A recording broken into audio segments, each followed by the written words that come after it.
വയനാട്ടിലൊരു one day trip plan ചെയ്യാൻ ആഗ്രഹിക്കുന്നവർക്ക് പറ്റിയ ഒരു ട്രിപ്പ് പ്ലാനിങ്ങുമായിട്ടാണ് ഇന്ന് വന്നിരിക്കുന്നത്.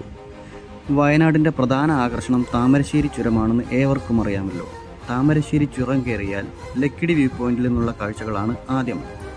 ധാരാളം കുരങ്ങുകളുള്ളതിനാൽ ഇവിടെയോ ചുരം പാതകളിലോ ഫുഡ് വേസ്റ്റുകളും പ്ലാസ്റ്റിക് മാലിന്യങ്ങളും ഒന്നും കളയാതിരിക്കാൻ പ്രത്യേകം ശ്രദ്ധിക്കുമല്ലോ അല്ലേ. ലക്കിടി വ്യൂ പോയിന്റിൽ നിന്നും 1 കിലോമീറ്റർ മുന്നോട്ട് പോയാൽ കരിന്തണ്ടൻ ട്രീ കാണാൻ പറ്റും. കരിന്തണ്ടൻ ആരാണെന്നും എന്താണ് ഇവിടം പ്രസിദ്ധമാക്കാൻ കാരണമെന്നും അവിടെ വെച്ച് നിങ്ങൾക്ക് വായിച്ച് മനസ്സിലാക്കാവുന്നതാണ്. അടുത്ത സ്പോട്ട് എന്നൂർ ട്രൈബൽ വില്ലേജാണ്. 4 കിലോമീറ്ററാണ് ഇവിടേക്കുള്ള ദൂരം.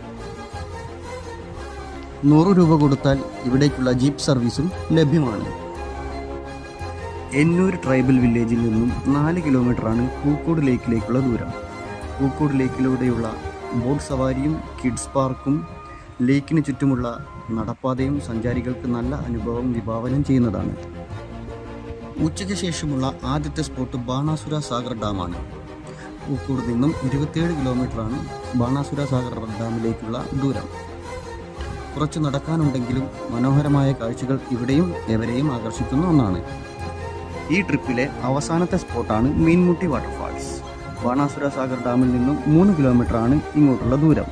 വയനാട്ടിലൂടെയുള്ള മറ്റു 2 വ്യത്യസ്തമായ വൺ ഡേ ട്രിപ്പ് പ്ലാനുകൾ കൂടി ചാനലിൽ അപ്ലോഡ് ചെയ്തിട്ടുണ്ട്.